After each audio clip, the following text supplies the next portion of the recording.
Salam alaikum la famille des Z, j'espère que vous allez bien ainsi que tous vos proches et bienvenue à tous les supporters du football africain sur la chaîne Renard des Surfaces, la chaîne qui parle, qui vit et qui respire le football. Les amis, on va parler du match entre l'Algérie et le Burkina Faso samedi à 15 heures pour un match crucial, surtout pour l'équipe nationale d'Algérie. Après son match nul, un but partout face à l'Angola, l'Algérie doit se racheter après sa deuxième mi-temps en demi-teinte par rapport à la première mi-temps produite face à l'Angola. Et donc l'Algérie doit se racheter. L'Algérie est un petit peu sous pression. Les supporters algériens bouillonnent, sont pressés de voir ce match. Et moi le premier. Donc les amis, c'est simple. On n'a pas le droit à l'erreur. Match nul minimum. Car il restera un match derrière. Rien n'est joué, rien n'est gagné et rien n'est perdu. Mais l'Algérie, pour se relancer, pour avoir de la confiance, est dans l'obligation de gagner pour ses supporters, pour évacuer la pression et surtout pour prendre de la confiance lors du troisième match, car la Mauritanie, c'est pas facile à jouer. Rien dit qu'on va gagner, rien n'est dit qu'on va faire match nul, et on peut perdre cette rencontre comme on a déjà perdu des rencontres précédentes. Donc les amis, comment l'Algérie doit jouer? Comment l'Algérie doit aborder ce match et surtout comment le Burkina Faso va venir sur le terrain, elle qui a gagné son premier match, qui a 3 points, qui n'est pas en pression, qui n'a absolument pas la pression comme les Algériens peuvent l'avoir. Donc déjà, le Burkina Faso, c'est une équipe qu'on connaît très bien. On les a rencontrés lors du barrage de Coupe du Monde en 2014. C'était pas facile.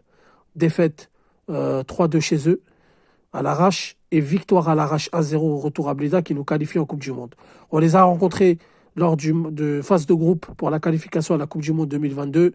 Match nul 1-1 à Marrakech et match nul 2-2 à Blida au match retour. Heureusement qu'ils avaient fait un match nul, qu'ils avaient fait un faux pas, ce qui nous a permis de prendre la première place et partir en barrage face au Cameroun. Et là, on les rencontre pour la deuxième journée de cette Coupe d'Afrique des Nations dans ce groupe D. Alors les amis, pour moi, Belmadi devrait opérer quelques changements. En défense, il devrait mettre Guitoun. Donc déjà, là, je donne mon avis pour moi. Après, Belmadi, on va essayer de décortiquer ce qu'il va faire à peu près. Pour moi, on sort Attal, on met Guitoun. Attal, on le fait rentrer à la fin de match. Deuxième mi-temps, où ça dépend de l'évolution du match, du score surtout. Le reste de la défense, pour moi, ça ne devrait pas bouger. Mandji, Ben Sebaini et Ait Nouri, car face à l'Angola, ils ont quand même tenu la baraque.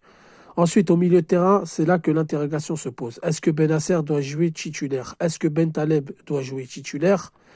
Là, c'est l'interrogation. Si Belmadi reconduit Ben Taleb et Benasser, je pense que c'est pas le bon choix. Après, ça dépend de la forme physique, ça dépend de ce qui a été travaillé à l'entraînement. Mais pour ma part, il devrait mettre Figouli titulaire dans ce milieu de terrain. Il devrait se débrouiller aussi pour mettre Boudaoui et peut-être Awar. Donc ça va se jouer entre les trois. Ça peut même se jouer entre deux des trois. C'est-à-dire que si on met Awar et Boudaoui, peut-être qu'on ne mettra pas Figouli. Si on met Figouli et Awar, peut-être qu'on ne mettra pas Boudaoui. Il y a aussi Zerouki qui a son mot à dire, qui a fait une bonne rentrée face à l'Angola. Zerouki qui fait des derniers matchs qui les fait bien, qui respecte les consignes du coach, qui ne déçoit pas. Et en attaque, bien sûr, on se pose la question, qui jouera de Amoura, qui jouera de Boundia, qui jouera de Belaïli? Est-ce que Mahrez va être reconduit? Mahrez, c'est le point d'interrogation. C'est le sujet de discorde chez beaucoup de supporters algériens. Beaucoup sont déçus de Mahrez, surtout qu'il est capitaine de l'équipe nationale. Il a une timidité sur le terrain. Il a été complètement absent face à l'Angola, malgré quelques passes clés qu'ils auraient pu se transformer en but. Mais les supporters algériens ne le voient pas de cet œil-là. Donc pour ma part, les amis, moi, j'opterais pour un 4-4-2 en phase défensif, bien compact, et 4-2-4 en phase offensif. Donc, comme je vous ai dit, Mandrea, ça bouge pas. Guitoun, Mandji, Ben Sebaini, Ait Nouri. Devant la défense, Boudaoui, Awar, Belaïli et Chaibi. Donc, Chaibi sur le côté droit, Belaïli sur le côté gauche. Et en attaque, moi, je mettrais Ounas et Amoura. Pourquoi cette composition-là? Tout simplement pour avoir un milieu compact, attendre l'adversaire, faire le jeu, faire le beau jeu, ça ne nous a jamais réussi. On est capable de faire le jeu, on est capable de faire tourner la balle, d'être spectaculaire, mais ce qui compte, c'est les résultats. Il faut la victoire et rien que la victoire. Même un match nul, ça ne serait pas tragique, mais il faut la victoire pour évacuer la pression.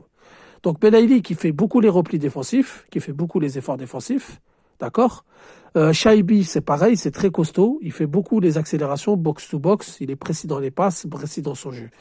Donc attendre un petit peu l'adversaire, moins faire le jeu, pour rester compact au milieu de terrain avec Boudaoui, Awar, qui sont quand même athlétiques, surtout Boudaoui, Belaïli qui est athlétique, qui est physique, Et dans ce registre-là, Belaïli ferait moins d'efforts physiques et donc serait moins fatigué au bout de 50 minutes ou 60 minutes.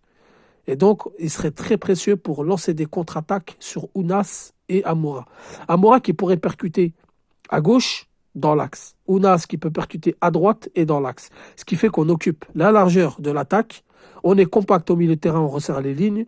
Et sur les côtés, Guitoun et Ait Nouri montent un petit peu plus d'un cran en cas d'attaque pour aller apporter du soutien. Et en cas de repli défensif, redescendent en même temps que Shaibi et Belaïli pour non seulement contre-attaquer les ailiers et rester compact si ça passe par le milieu de terrain. Pour moi, d'après un minimum de connaissances, ça serait la meilleure tactique. Maintenant, est-ce que Belmadi va faire ça? Je ne pense pas. Je pense que Belmadi va reconduire un 4-3-3. Je pense qu'il va quand même mettre Guitoun à droite. Il va reconduire Bentaleb. Je pense parce qu'il compte sur lui sur toute la compétition. Lui, il voit pas comme nous. Il se dit bon, il a raté un match. Tout dépend s'il a parlé avec Bentaleb. Par contre, il mettrait Figouli et Shaibi au milieu de terrain. Donc, je pense que le milieu de terrain sera Bentaleb, Figouli, Shaibi. L'attaque, il faut se poser des questions. En tous les cas, les amis, ce qu'il faut faire, c'est serrer le milieu de terrain, bloquer les ailiers, resserrer les lignes et surtout ne pas laisser d'espace comme on a laissé à l'Angola dans notre petit temps faible. Ça, c'est très, très, très important. Il y a eu la déclaration de Fegouli, ce qui laisse un petit message comme quoi il va jouer titulaire. Il a dit « Demain, vous allez voir un autre visage de l'équipe nationale d'Algérie. Je vous promets qu'on va tout faire pour gagner. » Donc Fegouli, on connaît son abattage, on sait qu'il ne triche pas, il va tout donner, il va jouer sa vie s'il est titularisé sur le terrain. Et je pense qu'il sera titularisé sur le terrain. Pour moi, c'est une très très bonne nouvelle. On a besoin d'un leader comme Fegouli, d'un mec qui a la hargne comme Fegouli. En cas de coup dur, en cas de temps faible, Sofiane Fegouli est le seul joueur et l'unique joueur de l'équipe nationale à remobiliser les troupes, à motiver les troupes. Mahrez n'arrive pas à faire ça. Donc voilà, et il a dit, on a vu une première mi-temps très bonne, une deuxième mi-temps moins bonne, et je vous jure qu'on a corrigé ce qui allait pas, et demain vous allez voir un autre visage. Donc voilà les amis, pour moi un 4-4-2, je répète, la ligne défensive, ça bouge pas, sauf Guitoun qui remplace Attal. Devant, je mets Boudaoui, Awar, Belaïli, Shaibi sur les côtés, Amoura, Ounas pour lancer des contre-attaques très rapides. Venir de très bas, attendre un petit peu l'adversaire, contrer les ballons avec le physique de Belaïli, le physique de Shaibi et partir en contre. Par contre, ce qu'on peut faire aussi, c'est enlever Awar et mettre Boudaoui Fegouli. Ça pourrait très bien marcher aussi. Ça pourrait très très bien marcher. Fegouli à la place d'Awar, c'est pas non plus un scandale. Donc soit Awar et Boudaoui, soit Fegouli et Boudaoui. Pour contrer ce milieu de terrain, partir en contre rapide et mettre 1 ou 2 buts et refermer le jeu. Voilà les amis, comment je vois les choses. Dites-moi ce que vous en pensez en commentaire. De toute façon, il y aura un live d'avant-match où on va parler, on va décortiquer, on va essayer de comprendre, on va essayer de voir ce que Belmadi peut mettre en place. Merci d'avoir visionné la vidéo. Je vous dis salam alaikum, que la paix soit sur vous.